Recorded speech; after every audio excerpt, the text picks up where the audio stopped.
Okay, so today we're going to be installing the KC Slimlite LED on my 2018 Jeep JL Wrangler Unlimited, and we're also going to be using the A-Pillar mounts that come from KC. But one thing you'll notice is that these are factory second KC Slimlites.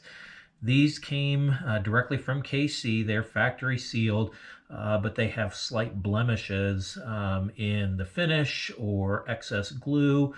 And we'll pop those open and see what they look like. But these were over $100 cheaper than the brand new non-factory second lights. So we'll see what they look like.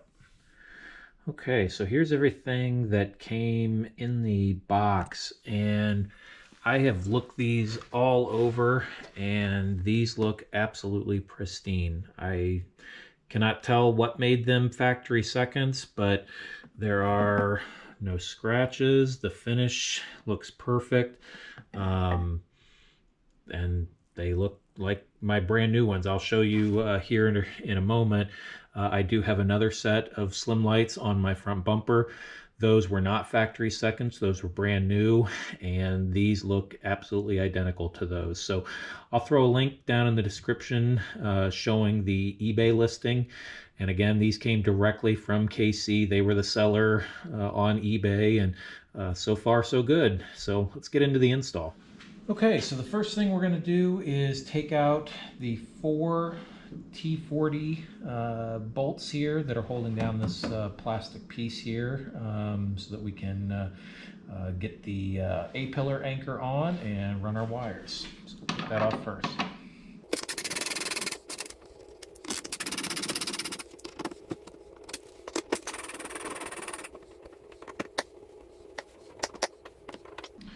One thing to note here, the screws that go in the bottom 2 holes of this are much shorter than the 2 that go up top. That's an easy way to differentiate them.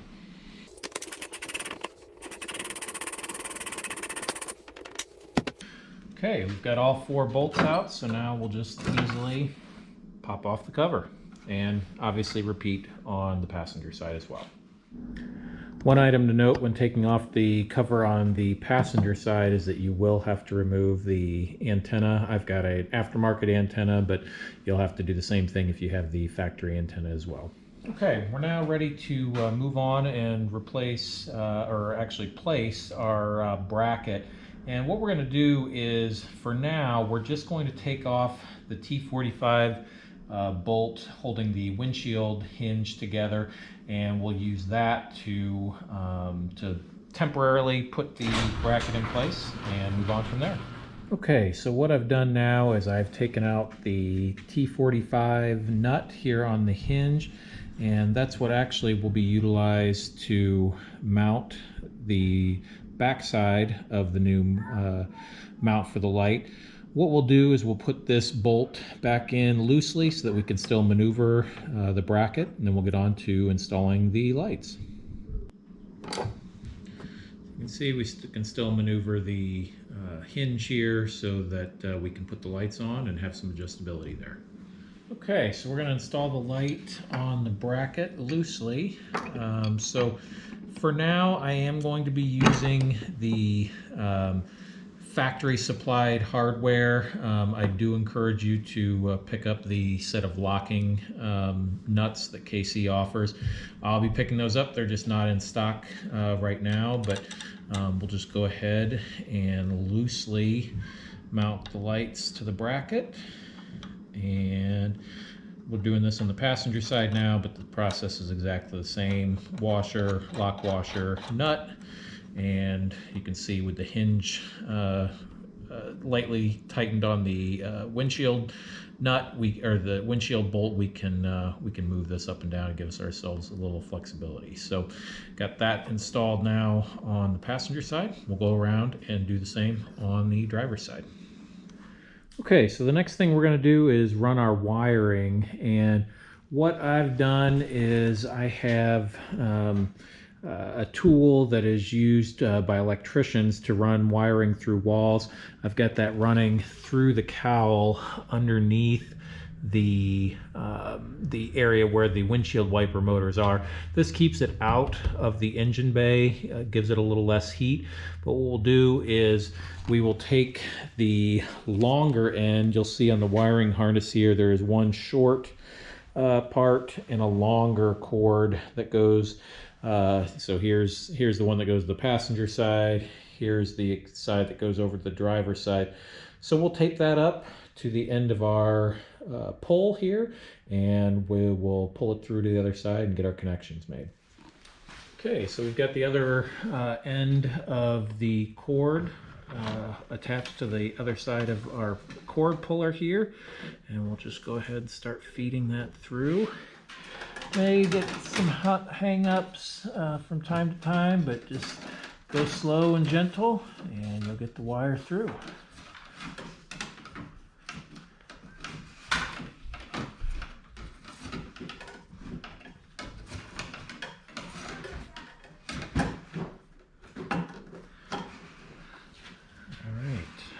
There's the end of our cord. And unwrap our electrical tape. And now we can make our watertight connection.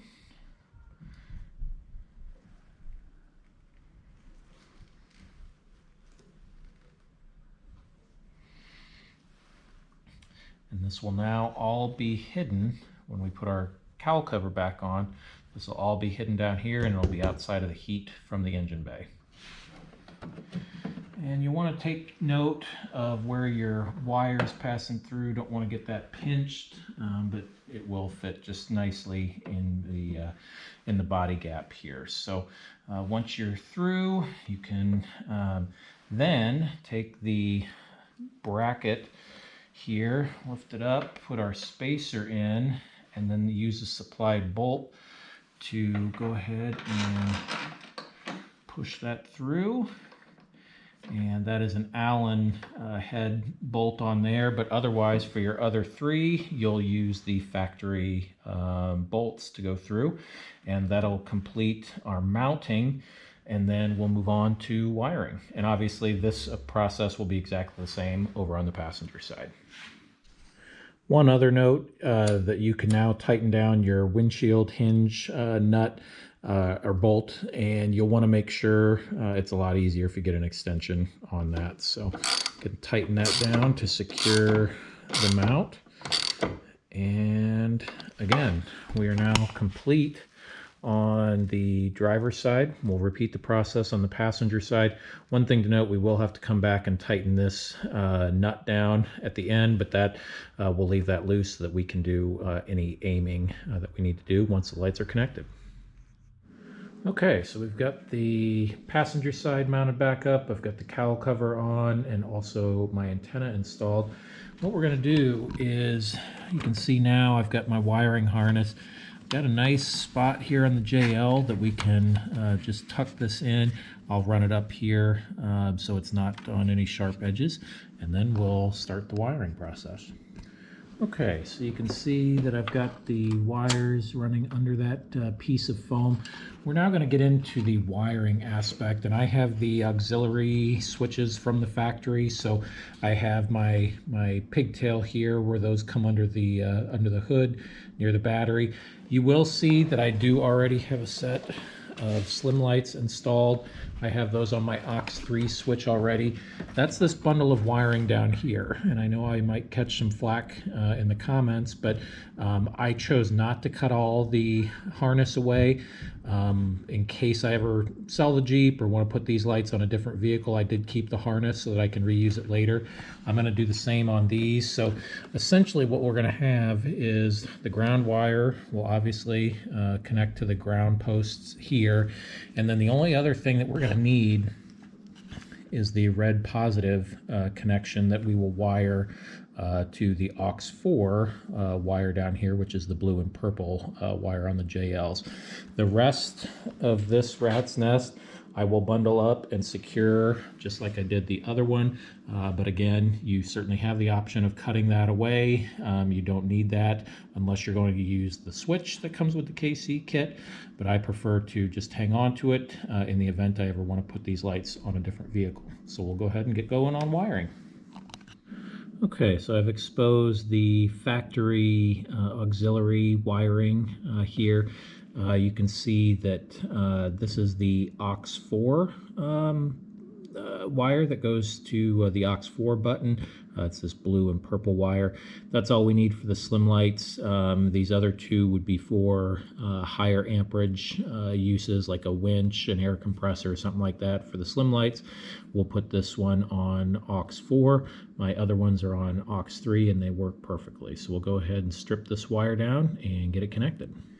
Okay, so what I did was I stripped off a little bit of the wire coming from the auxiliary switch. I also snipped off the connector that comes with the KC kit, and I just decided to use a butt connector. I'm going to go ahead and heat that up and then put the heat wrap over it to make a nice watertight connection.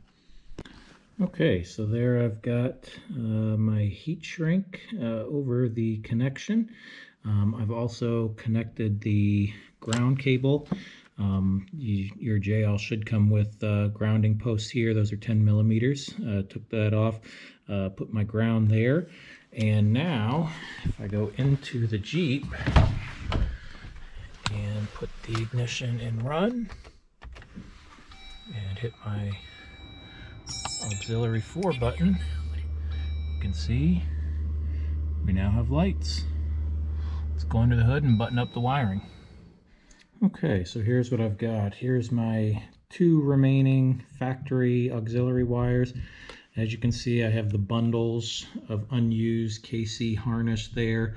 Again, you could cut all this out and not keep it down here, but just so I have some portability and functionality in the future, if I want to put these lights on a different vehicle, I've kept those harnesses, but obviously have them very, very well wrapped up in electrical tape. Shouldn't have any issues with water intrusion. The connections are heat shrinked, so we should be in good shape. So now let's move on to finishing this up. Okay, so here we are in the Jeep, and we'll show you how to program the buttons here. So what you want to do is go into your settings menu, and you'll come down to auxiliary switches, and we put these on aux4. Latching versus momentary. Latching means if you hit the button, it's going to stay on. Momentary means it's only going to stay on as long as you've got your finger on the battery.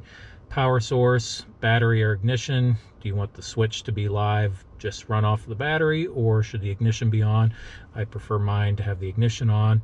And recalled last state, that will keep if you have the lights on, shut the engine off, turn the engine back on, they're going to come back on, versus unchecking that, which is my preference. It will just default to off until you turn it on, even if you leave them on when you cycle the engine off. So now that we've got that, we're going to turn the lights on, and we'll give you a little preview of what we've got here. So as you can see here, the only thing I've got on now are the daytime running lights. If I were to kick on the headlights here, there's headlights.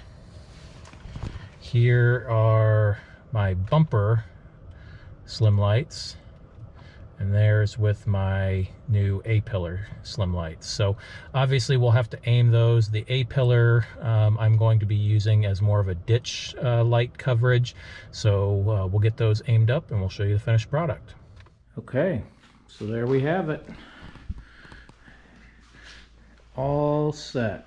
Got 2 on the bumper, 2 up high. Won't have any problem seeing the trail now. Hope you found this helpful. Thanks.